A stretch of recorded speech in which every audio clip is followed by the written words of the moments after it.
All right, hey, we're running a few minutes behind, so you got about 3.5 minutes left. Parents, if you can help us out by putting your kids' towels on this back row right here so that when they're done being messy, they can access them easily but not get them messy ahead of time.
All right, we're going to get started. I'm going to hand out some handouts. If you're joining us online, I apologize for us being behind, but it is what it is. If you're looking in the app, this document I'm passing out now is located in the resource section of the app. We're going to get started talking about my favorite subject of all, which is budgeting. Yes. I love it. All right. So while you're getting that passed out, you're going to have to yell at me if I don't click the right slide, because I didn't turn on this back TV, so I don't know if I'm on the right slide or not. But welcome to week 3 of our I Was Broke, Now I'm Not. 3 weeks in, I think we've figured out most of the kinks to the best of our ability. But tonight, is going to be probably the most challenging conversation we've had so far as we talk about budgets. So I'm going to remind us of the rules. Rule number 1, you have to talk, okay? The point of Summer Roundtable conversations is just that, conversations. These are not meant to be me just dictating information to you, but you talking about these things as a group and at your table. So when I ask a question, it's not rhetorical. Like, I really want you to answer the question. Rule number 2, be kind. That's going to be especially important tonight, especially if you're sitting with your spouse and you're about to get into a fight about money, right? So, be kind. We're all learning this together. No one is an expert in the room. And so we're going to try to figure this out together. So make sure your responses are marked with kindness. Tom, can you do me a favor? Yeah. Could you turn this down just a little bit? It's like ringing real bad. Okay, rule number 3. Yes, this is a discussion-based study, but we do not have all night. So I've given you some blanks on your paper. Thank you. I've given you some blanks on your paper. I want you to answer the questions I ask on your paper first, and then we'll open it up to discussion so we can stay on track. That's why it's important that you have the Church Center app, because I dump additional information into the app, as well as a review video straight from Joseph Sangel, whose material we're using. And then this week I'm going to dump probably 5 or 6 documents, as well as the conversation keeps coming up. What do I do if I have inconsistent income, right? Seasonal income or inconsistent income. Okay, so he talks about that in this book in chapter 8. So what I'm going to do for you to make your life easier, because you probably don't all have the book, though I suggest you buy it and download it, or buy it and read it. I'm going to scan in tonight or tomorrow chapter 8 for you that's specifically about seasonal budgeting, so that you can kind of get an idea of what he's talking about if you have inconsistent income. Like if your income is not the same dollar amount every single month, his information in chapter 8 will be helpful to you. So make sure you download the Church Center app, and if you do, and you're not yet in this group for I Was Broke, Now I'm Not, I will make sure that I get you added in tonight when I take attendance. So, which I'll do during one of our discussion times. All right, so we're going to start off with some prayer, and then we'll jump right into the meat of today's message. All right, God, thank you for today. God, we're so grateful that you love us and you entrust us with the resources to manage, and that you trust us to manage them well. Pray that our conversation tonight is fruitful, that it's seasoned with kindness and grace as we talk about a very challenging topic of budgeting. And so, God, I pray that you're just in this room with us, that you're helping to guide us through your word and through your Holy Spirit to know exactly how we can honor you the best with the resources you give us. In Jesus' name, amen. All right, we're going to start off with your Table Connect question, the question at the top of your paper. Hopefully, at this point, you've started thinking of your plans, hopes, and dreams, and you have ideas of what you want to do with your life at some point. And so I would like you to talk at your table. So if there's only a few of you at your table, now's a great time to get together with other people. Talk at your table. How much will it cost to fund your entire list of plans, hopes, and dreams? So if you're going to fund everything, I want you to put a figurative dollar amount to it, right? Like and life or year? Well, so that you're going to have to make that determination. You hopefully, if you've been here the last couple weeks, so this is where you're going to be kind of at a disadvantage. You should have some monthly goals, financially speaking, or no, yearly goals through the end of 2023, financially speaking. But you also should have some goals that are going beyond, I want to pay off my house, I want to own land, whatever those goals are. I want you to just think about a dollar amount. It doesn't have to be exact, but how much money would it cost to fund those plans, hopes, and dreams? All right, so talk about that at your table, and I'm going to try to do attendance.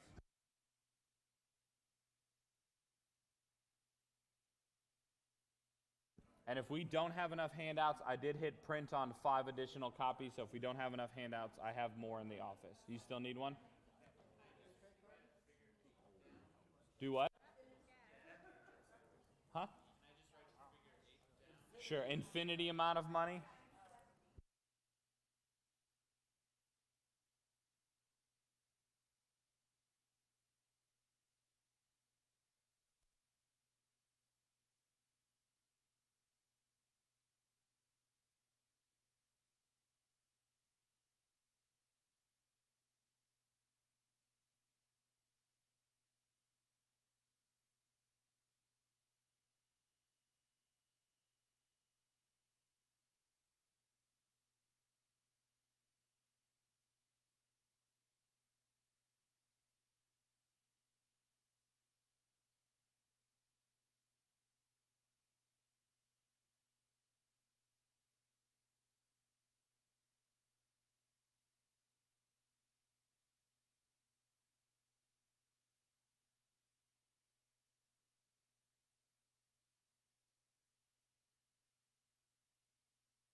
All right, you got about 1 more minute.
All right.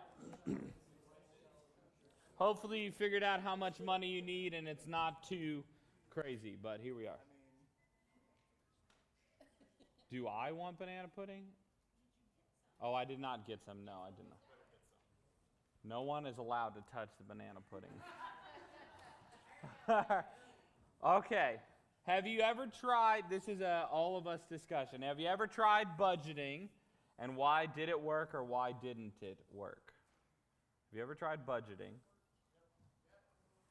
So first, obviously, did it work? And if so, why? And if it didn't, why not? It worked as long as we stuck to it. We're intentional with it. Okay, so it worked as long as you stuck with it. Yeah. It didn't. It didn't work anymore. Right. Yep. The bills were bigger than the budget, the income that was coming in. Okay, so you had more outgo than income. All right, we're going to talk about that tonight. It's not just stuff that could just come off. It was the rent, and it was Right. Or the non-budgeted items that show up, like when the washing machine quits. Uh-huh. Yep, we're going to... The brakes and rotors and calipers are out on the car, the transmission goes out, or the fill in blank a multitude of mechanical things that So it didn't work because you didn't make it to rung 2 where you had a month worth of savings saved up. Sorry, I'm just going to keep going back. What? What? I'm going back to the plan. If you had a month worth of savings saved up. All right. yeah, unexpected hospital bills, and it worked for us as well. Yeah. Especially when we put something in place so that we didn't have to think about it every month, or we knew it was going to be consistent. Yeah. You automated things. That's one of the things we talked about in week 1. Foundational element. If you can automate it, you should, so you know it gets done, right? Because the reality is, I forget stuff 5 minutes from now. So the likelihood that I'm going to remember to pay a bill unless they're calling me and saying, "Where's our money?" Unless I automate it. That's right. All right. So every family has a spender and a saver. Which one are you? If you go through premarital counseling with Kelly or I, or you're in marriage counseling with Kelly and I, we make you take a SYMBIS assessment. And one of the answers it kicks back to us is whether you're a spender or a saver. Now, it doesn't ask you outright whether you're a spender or a saver. It asks you the right question so we know whether you're a spender or a saver. So which one are you? I am a spender. I'm a spender. Any other spenders in the room? All right. Savers? Where are my savers at? Yeah, we don't like you guys. You can't let me buy the things I want because you got to save money. Huh? Collectors. The enabler, yeah. All right, anybody a combination? Like sometimes spender, sometimes saver, right? Okay, anybody's marriage have 2 spenders in it? 2 spenders in your marriage? 2 savers in the marriage. Okay, that's good. Usually when we go through marriage counseling, that's one of the things we talk about. If you're both a spender or you're both a saver, there will be conflict. There just will be. All right, in week 1, we read this verse from Proverbs chapter 21. It's the key verse for this series. So I'm going to read it to you again. It says this: "The plans of the diligent lead to abundance, but everyone who is hasty comes only to poverty." Right? So this scripture teaches us that you must have a plan, and you must be diligent to stick with it. Right? Everybody who talked about budgeting, there it is, sorry. You must have a plan, and you must be diligent to stick with it. Everyone who talked about whether you've done budgeting before or not, the thing that kept coming up was, yeah, it worked as long as I stuck with it, right? It does no good to have a plan if you're not actually going to stick with it, and that's what is important. We've talked a lot about plans, hopes, and dreams, and we have to remember that every dream you have will have a cost. It will cost you something to fulfill those dreams, right? Your life plan cannot just be full of hopes and dreams. It can't even be full of dates and plans to reach those dreams. There's got to be a financial plan that supports them. This is why a budget is so important. It's one thing to say, hey, I want to own property one day, and by this year I'm going to own it, and to have a plan to get there. But if you're not calculating the financial aspect of it and everything in your life that's going to have to shift financially for you to succeed in reaching that dream or goal, it doesn't matter, right? Because you're never going to actually make it there. You've got to have a financial plan to support those dreams. Nothing in this world is going to last forever, right?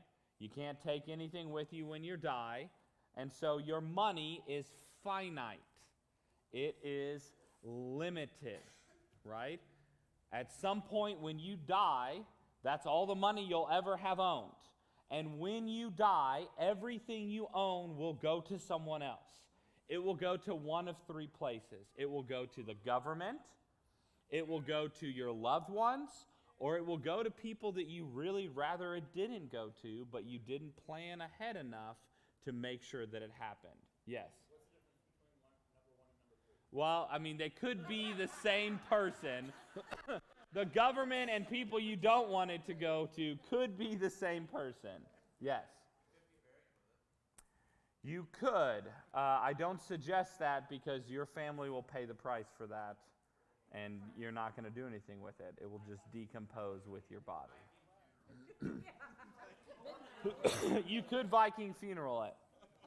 Here's what I'll say, and this is something that we're not going to talk about, but you really need to look into, and I can get you these resources through one of our missions partners, Convergement America, is partnered with an organization called Philanthrocorp. And one of the things I will tell you is Missouri is one of 2 states that is the worst state to die in. Okay? Here's what I mean by that. Financially speaking, Missouri, I don't remember what the other one is. There's 2 states that it's really, really bad to die in. Missouri is one of them.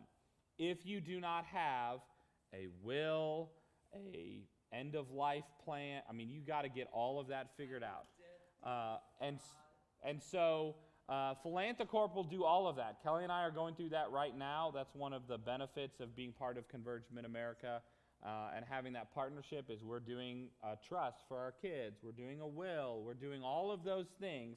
If you do not do that in the state of Missouri, number 1 will happen to you, and the government will take everything you own, and it will sit in probate for years and years and years and years and years. Okay? Correct. Correct. Yeah, no, we're doing a financial trust with a giving aspect. Philanthrocorp will sit down and do all of that for you. They'll tell you what you should and shouldn't do for the state of Missouri. It's not one of the things that we're going to talk about in this, but I will tell you that it is something you need to figure out in your life. If you do not have a will or any of those other corresponding documents in place, I mean, there's like 5 or 6 of them.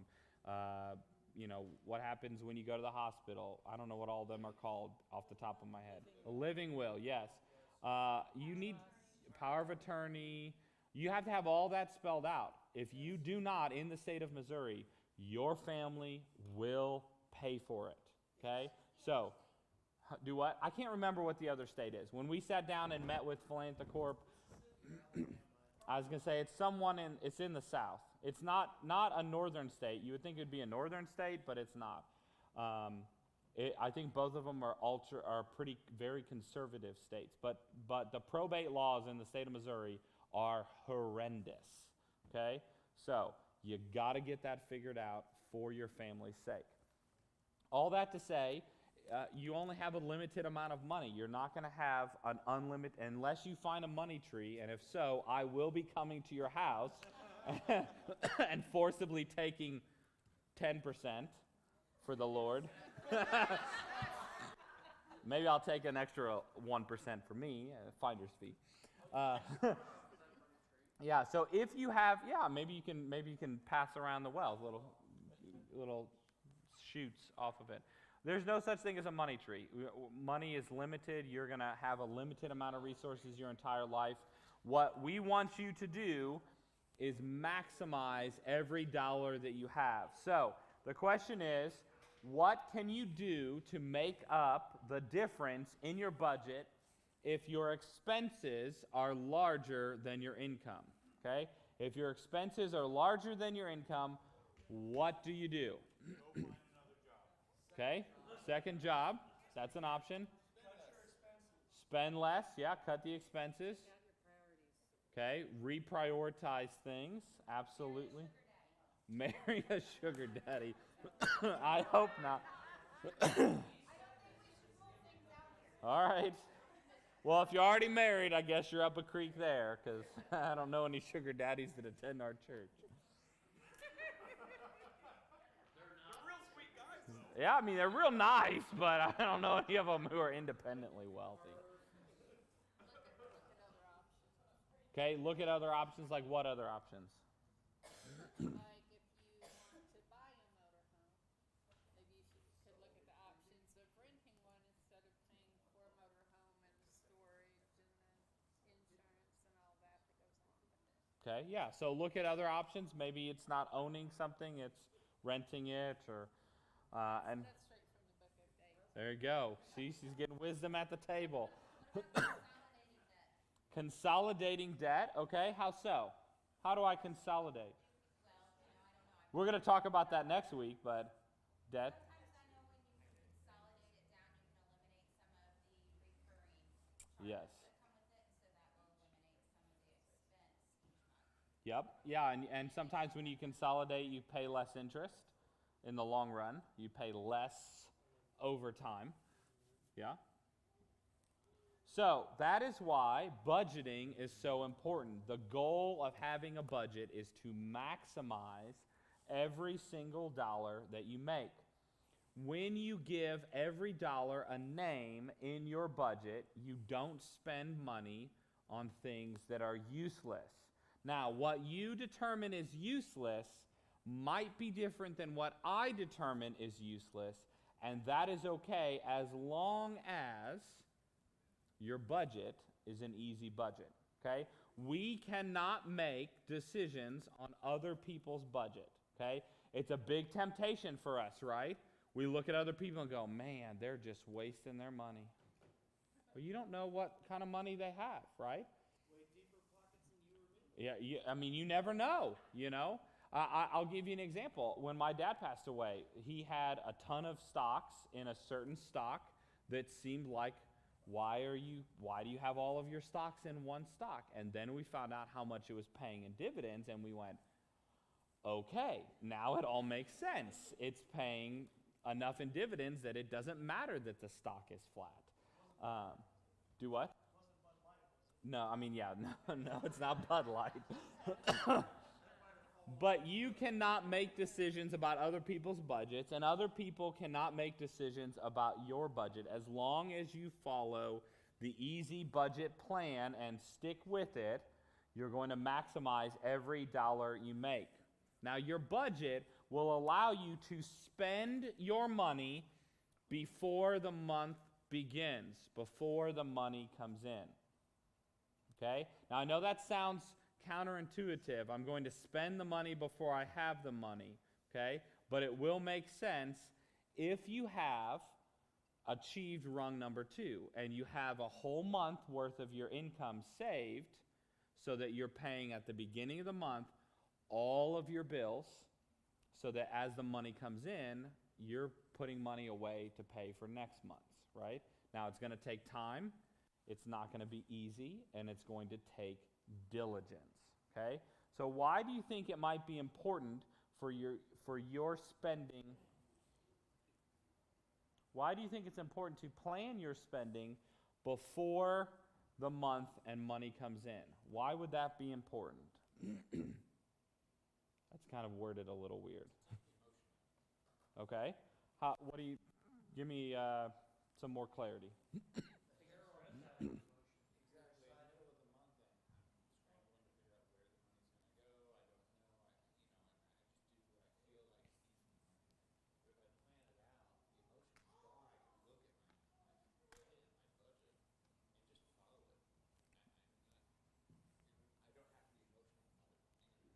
Right. exciting. You're emotional the month before when you realize, It's close. yeah, It's close. yeah. But you're not in the middle of the month panicking. If you have a budget, if it's an easy budget, which we'll talk about what that is in a moment, and you stick to the budget, you should not be scrambling in the middle of the month, right? Now, that doesn't mean a crisis might not come up, but you should know where you're going to be spending the money, and you could make an adjustment on the fly if you already know where the money's going, right? Okay. Any other thoughts on why it might be important to know where your money's going before the month begins? If you already know that money is going to something, keep you from the temptation of spending it somewhere else. Man, there's a sale down at Walmart on 60-inch TVs. I could use one for my bathroom. Better. If my bathroom was big enough for a 60-inch TV, I wouldn't have a bathroom. It would just be a TV. What? Yeah, I don't know. No, people are leaving the conversation right now to go buy that 60-inch TV. No, but yeah, if you already have that money set aside, you're less likely to splurge on something or jump at something because you know I have to spend that money over here. Yeah.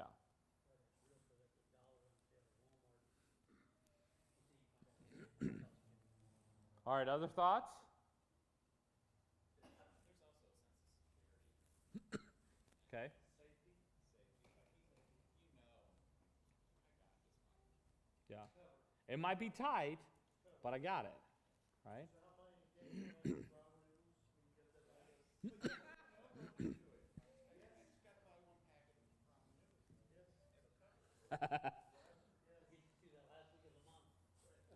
All right, so the formula to success with your budget is this formula. Income minus outgo equals exactly 0. That's what the easy comes in. Income minus outgo equals exactly 0. And in a moment, we're going to walk through an example budget so you can see how it works. But once you plug in all of your numbers into your budget, you will see if the balance equals exactly 0. In order to make your budget work, you may need to increase your income or reduce your outgo or a combination of both. Okay? Now, if you do not have enough money, right? If you are broke, there's always a really good place to go to get money. All right? I'm going to tell you where it is. It's a job. Okay? If you don't have enough money, then go to work and make more money. What that could mean is go to a second job or a third job. Whatever it takes, if you cannot reduce your expenses, you're going to have to increase your income, right? And I've been at that place in my life where I've worked 3 jobs, and it sucks. But you know what? We ate. We had a roof over our head. You know, we had clothes on our back. It was not fun, but it is doable, okay? So, if you need to increase your income or reduce your outgo or a combination of both, that might be possible. Now, the temptation when you're working through your budget is to cut out all of the fun things in your budget, right? If your budget doesn't equal exactly 0, you're going to cut out all the fun stuff. And that might work in the short term, right? But cutting out all the fun is not realistic in the long term, right? In the short term, it might be what you need to do. This month, hey, we're not going to go out to eat at all this month because we just can't. That might work in the short term, but in the long term, cutting out all of your fun and trying to focus on saving and debt consolidation is not going to be sustainable long term. Just like a diet. It is not sustainable for me to stop eating carbs long term. It's just not going to happen, right? I like carbs. I'm just going to eat carbs, okay? It might be sustainable in the short term. A month or 2, I'm going to eat no carbs. That might be sustainable. Giving up carbs altogether, for my lifestyle, it's not going to work, right? And so that's where you have to realize that, yes, cutting out fun stuff might be beneficial in the short term, but is not realistic as a long-term solution. When you do something drastic like that, you're going to be less likely to stick with your budget, and you will probably fall off the ladder, right? Before we get into example budget, I want to give you some budgeting tips. So the right side of your paper, I've got some budgeting tips. The first one is this: be realistic. If your budget is not realistic, you will never stick to it. There are some things, in fact, most things in your budget are going to be fixed expenses. If you have a house, then you're going to have to pay rent or mortgage every month. You're just going to have to do it. It's part of life, unless your house is paid off, praise God. If you have a house, whether you're renting it or you own it, you're going to have to pay utilities every single month, unless you're going to not have electricity one month, right? Which is not realistic. There are some things that are variable expenses, and with those things, the things that you are most impulsive with, it might be best for you to use cash envelopes, okay? With the things that you are impulsive with, it might be best for you to use cash envelopes. So, spending money. I'm going to be impulsive with my spending money because it's my fun money. I can spend it on whatever I want. If I put it in an envelope with cash, I only am going to spend until there's no more money in that envelope, right? Now, yeah, you got to stick to it, right? Right, yeah. Now, you can't be going to the ATM or pulling out the credit card, but you're not going to put your mortgage in a cash envelope because your mortgage is the same price every single month. And obviously, it might go up or down every year. Okay. But you're not going to put your mortgage in a cash envelope. You're going to use cash envelopes. If you struggle with impulse control, use cash envelopes for those categories of your budget, okay? Now, this process might not feel easy, but after you do your first budget, it will become easier over time. With your budget, you're also going to have to realize that every month is going to be different, especially if you have inconsistent income, okay? So it will be important for you to prepare a new budget every month, okay? And then once you follow your budget, once you prepare your budget, you're going to have to actually follow your budget if you want to actually make a difference in your life. Right? So, use cash envelopes if you're impulsive. Be realistic with your budget. Budgeting will become easier over time. You need to prepare a new budget every month. You have to actually follow your budget if you actually want to make a difference in your life. And finally, we've talked about this a lot this month on Sunday mornings, you have to teach your children. Not sell your children. Good gosh. You have to teach your children. Like I said in week 1, this is something that most of us don't learn. You don't learn this in school. We don't talk about this, generally speaking, in the church. This is something you are going to have to teach your kids. There's plenty of resources I have at Connecting Point for you to look at, books for you to read, right? This is a resource. I meant to bring it with me tonight, but forgot. The Montgomery City Public Library has a whole pack that you can check out. It's free if you have a library card, and it's all about money, right? So this is a game we played last night called Buy It Right, I think, and it taught them how to, hey, I can't afford this. Oh, I need to take out a loan. Oh, I'm going to have to pay interest. Do I really want to take out a loan, or I'd much rather not buy it? And my 7 and 8-year-olds played this game with us last night, and it has coins. We only did the dollar version because it was easier to do math. We're still learning. But it's free. It's at the library. You can check it. I can't check it out right now. It's at my house. I'm still using it, okay? You can buy it. This game. Yeah, but no, don't be impulsively buying. Oh, my goodness. This game is $29 on Amazon right now. But there are resources like that at the library. Go to the library and check out books about money and start teaching your kids how to save, how to budget, how to spend. Even at an early age, they need to understand these kind of things, right? There's another resource that Dan dropped in the app this week called, what's it called?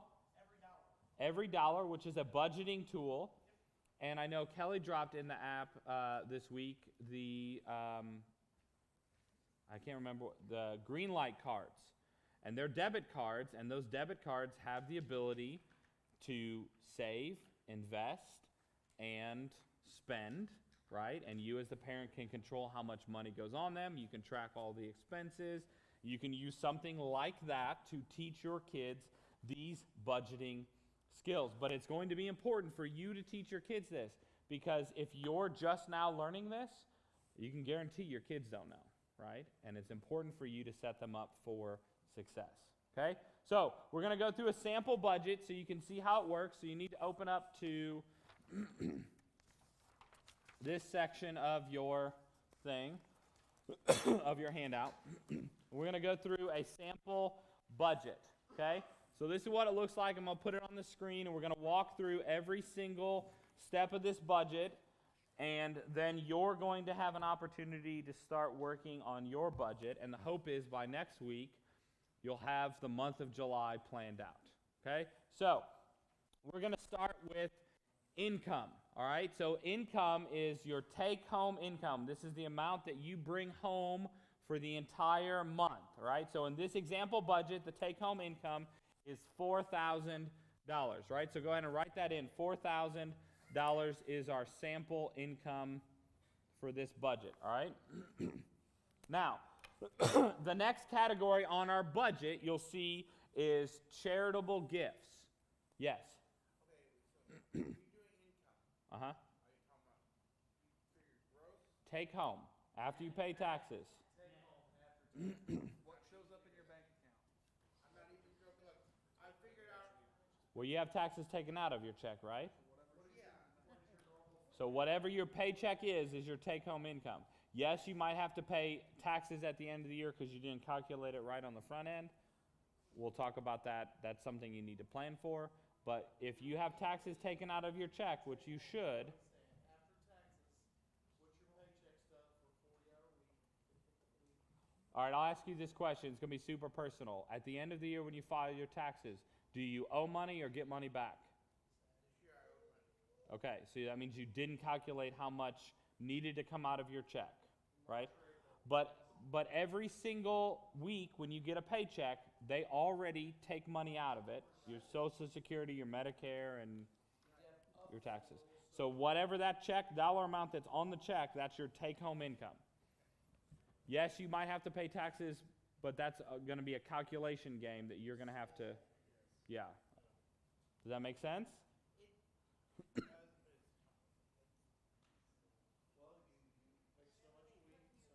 Yes, okay, so I figured myself at 37 hours a week because I can't guarantee the other three. Right, But sometimes the other three are on there with the overtime. right. So my tax includes that. But I don't know that that's gonna be there. So base it off your normal and don't expect the overtime. The overtime goes into savings because remember you're trying to save money for 1 month of income. How do I figure out what that? So take your hourly rate, Normal 37 hours. yeah, 37-hour a week times your hourly rate. Not for the month though, I'm trying to. Yeah, then calculate it times the number of weeks, right? So July has 5 Mondays, if that helps you. I don't know what day you get paid on. I get paid on Monday, so I got...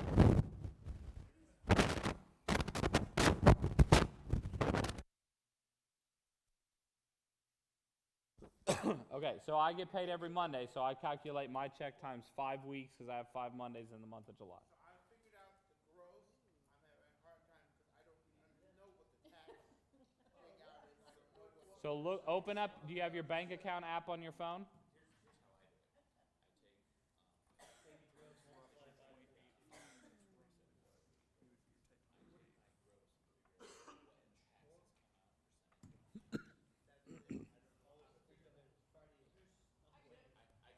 Yeah, I was going to say, Heather does this kind of stuff, so Heather would be a great person I said, Heather's done this before, so she does payroll, so she's going to figure that out.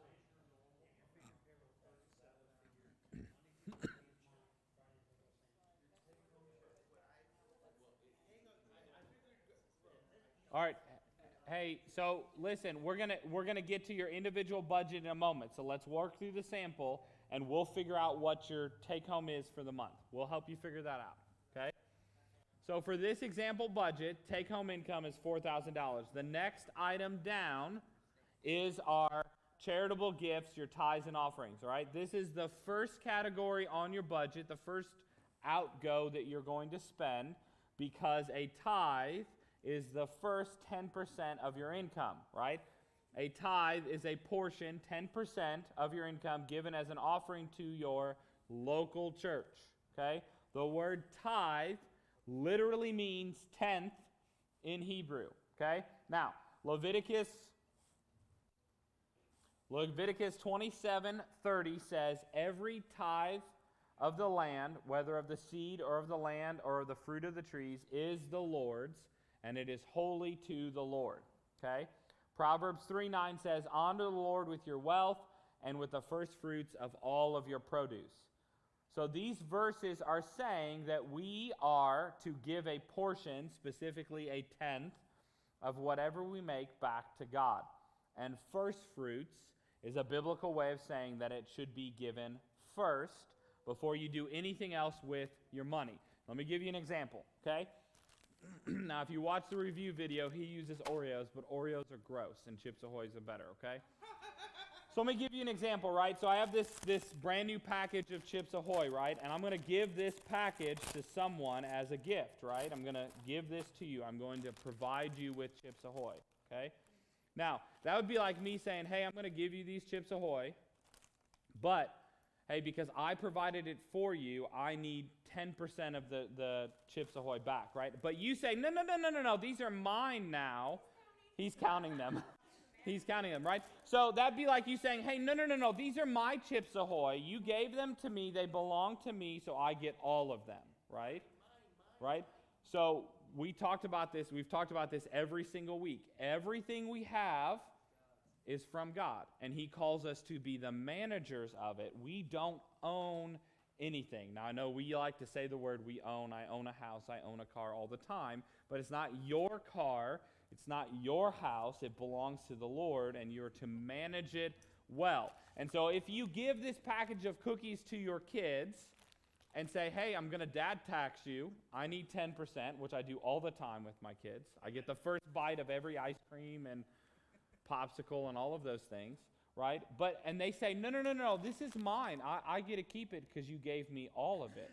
No, that's not the understanding. The understanding is if I provide it to you, you're going to give back a portion to me.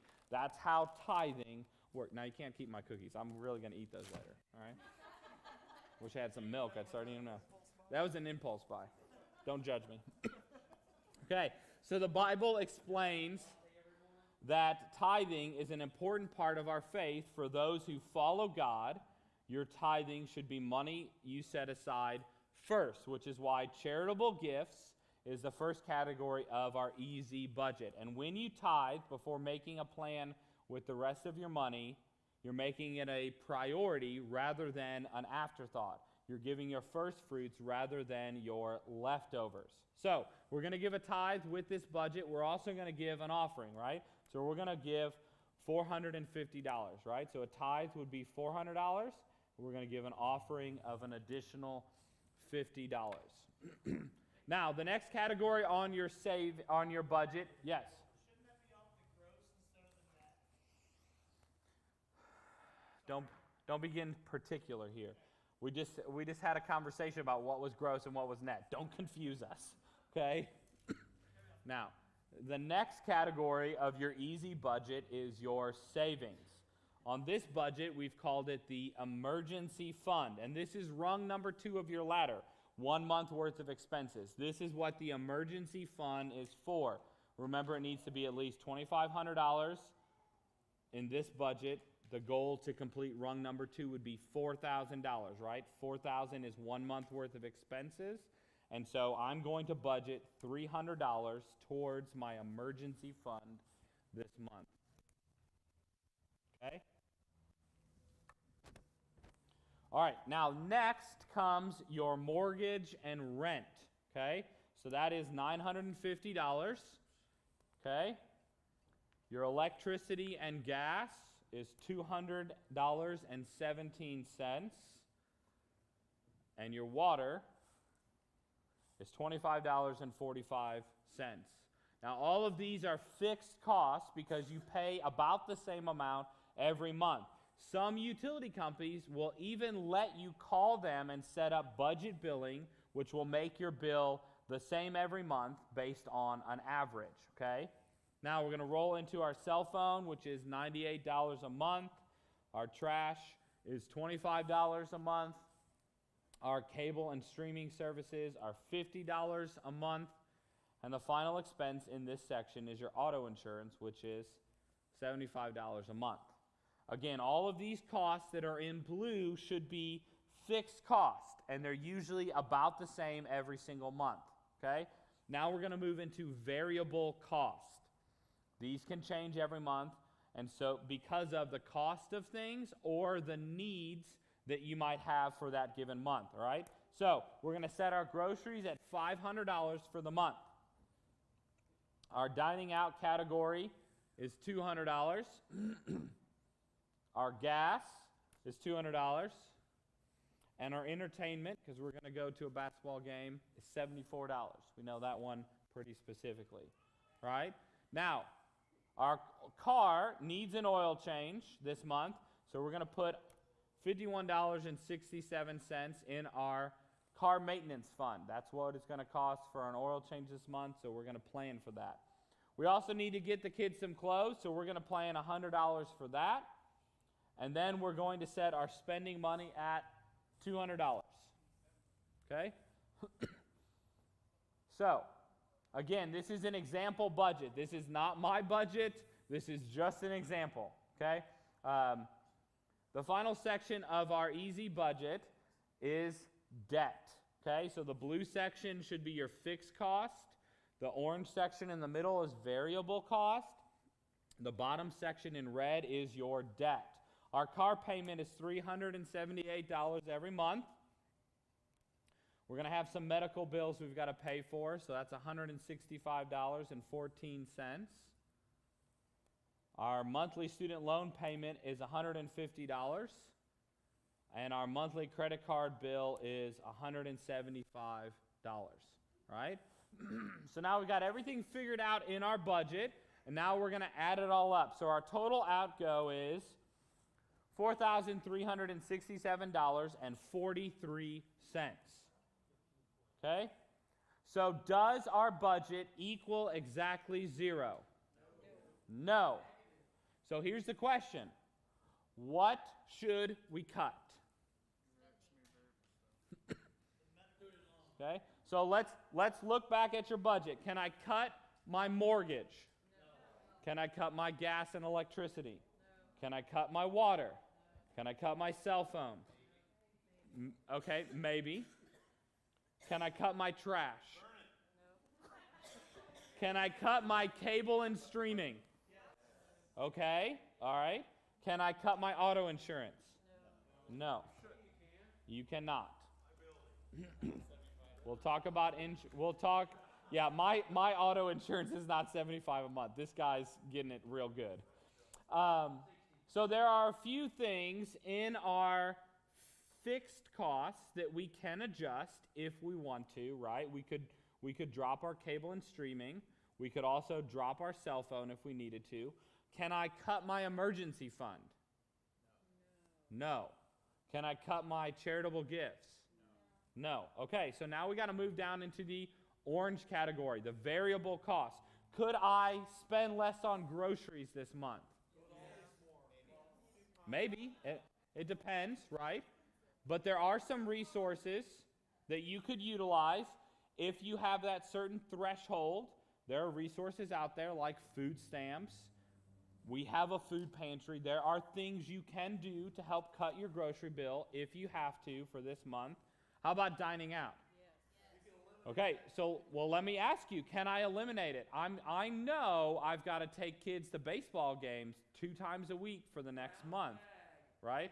But are you really going to do that?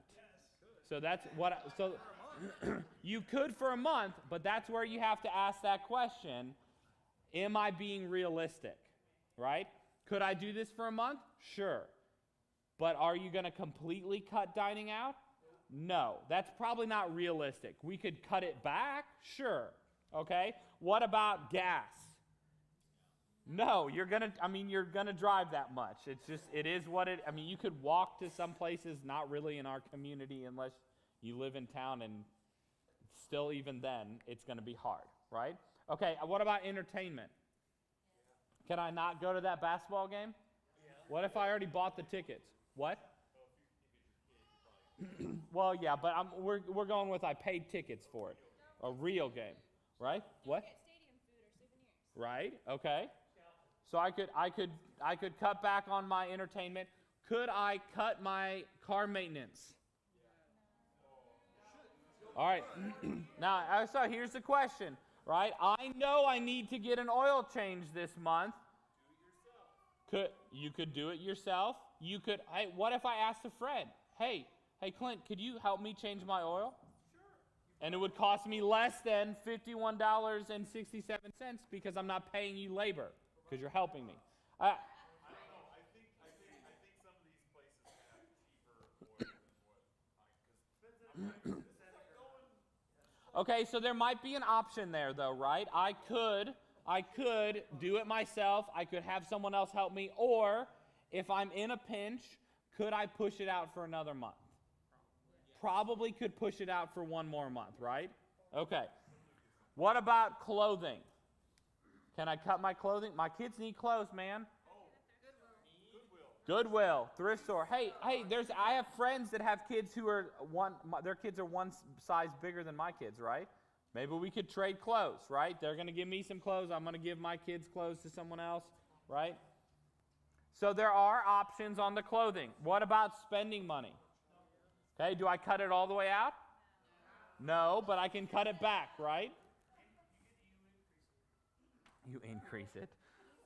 Okay, yeah, there's the spenders talking. All right, what about my car payment? Can I cut out my car payment? Not if I want to keep a car. How about medical bills?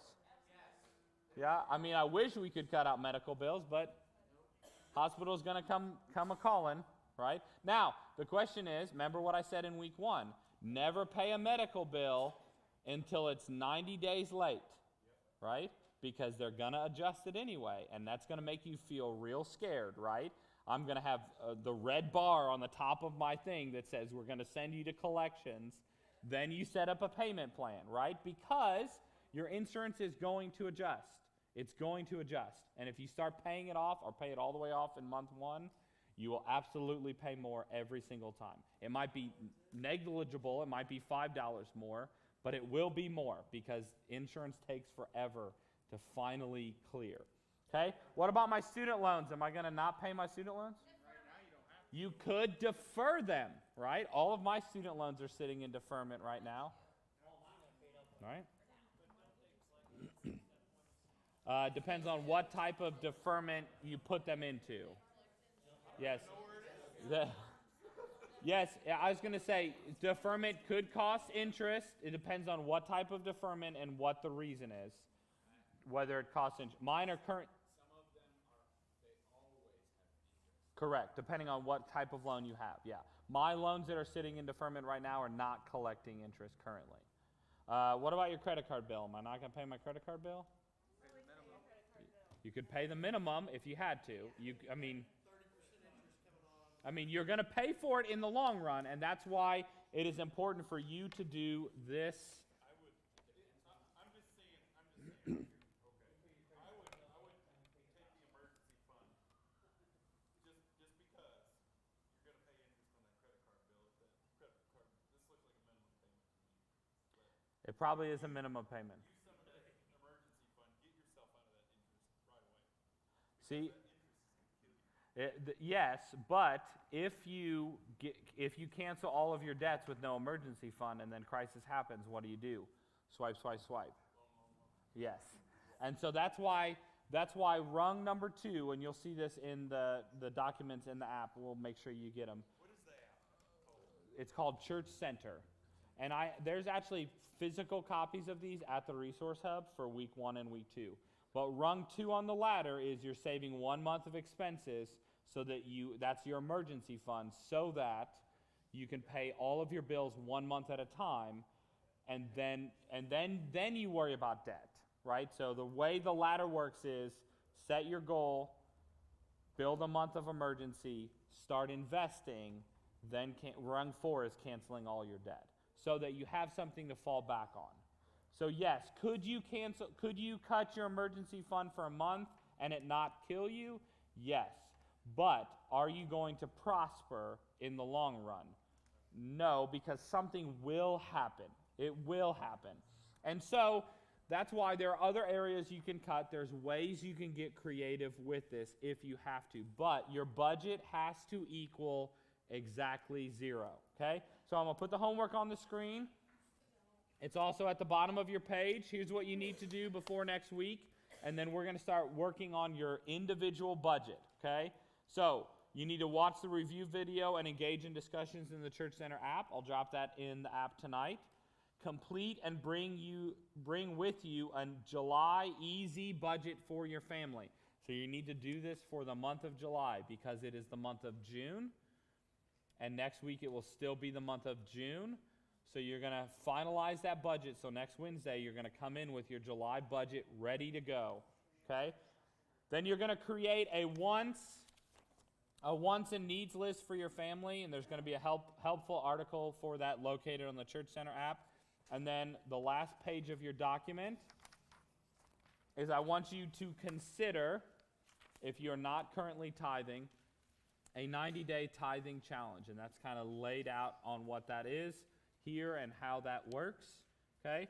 A 90-day tithe challenge for you to consider if you're not currently tithing. And that will run July 1st through September 30th. And if you're wanting to participate in the tithe challenge and you're not tithing currently, then just come talk to me about it so that we make sure that we mark your giving and know that, so you can track it and you can see exactly what you've given over those 90 days. Okay? All right, any questions before we jump into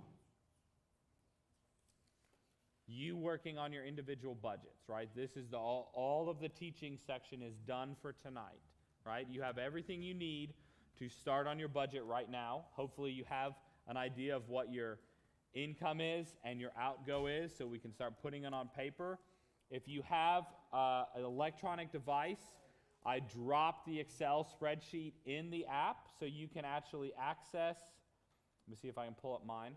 You can actually access the thing in the app and you can start filling in your specific numbers on an Excel sheet, or I can print this off. So if you need me to print it off, I'm more than happy to do that as well. But that's where we're going to transition. You have about 22 minutes to start working on your budget, and I'm here to answer any questions you have. If you're watching online, we're going to end the stream now, so you can start working on that. But any questions you have, and then right at 8 o'clock, if you have kids, they should all be done and very messy and ready for you to take them home in your car. Okay? Anybody have any questions before we transition to personal budgets? Comments? Snide remarks? I'm always looking for Tom to give me a snide remark. All right, we're going to move into budget time. So I'm going to turn off the stream, and then does anybody need anything printed off? You need an Excel document printed off? Yes? Okay. Anybody else need, so 2, anybody else need one printed? 3? Okay. I'm going to hit print on that, and I will turn off the stream as well, and we'll jump into this.